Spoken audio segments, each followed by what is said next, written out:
In this video, we're going to take a look at the Wraspir chart, what it does for us, and how to use it. So this is the Wraspir chart, and its purpose is to allow us to determine sine and cosine values without the use of a calculator and without the use of a lookup table.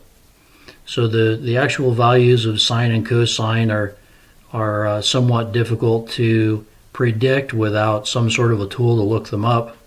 And this is a graphical tool that can be used to determine their values. So let's take a look at how it works. Along any angle that you can choose, coming from the center of the circle out, we can determine the sine and cosine values. Those values are displayed here on a circle that has 10 rings in it. And those 10 rings, starting at the inside and working out toward the outside, those rings are tenths. And if you're on the complete outside ring, that ring is a value of 1. So let's take a look at a sine value, and for the sake of picking an angle, let's pick 50 degrees. So we're going to measure the distance from the center, and we're going to come along 50 degrees. We're going to measure the sine value, which means we're going to measure from the center to where this sine circle crosses 50 degrees.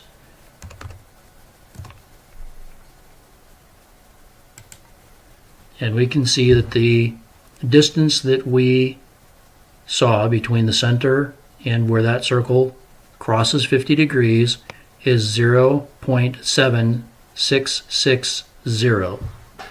So let's pull out a calculator here and let's double check that. So we'll take 50 degrees here and we will take the sine of that 50 degrees and we get 0.7660. So we got the same result. Let's pull this back out of the way. Now let's look at the cosine value. So distance again from the center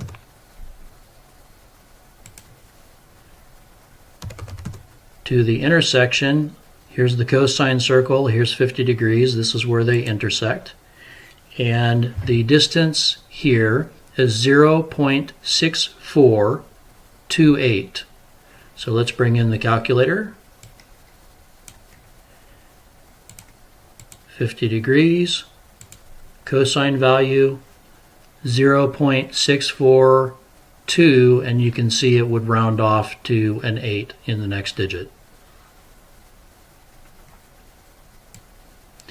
Now it's important to note when you're doing this that there is a positive cosine result circle and a negative cosine result circle. There's a positive sine result circle and a negative sine result circle. So if you are looking for the sine or cosine value of a particular angle within the circle, note that you need to be aware of whether you're in positive territory for sine and cosine values or negative territory for sine and cosine values, and it's pretty simple to see on the chart how those line up.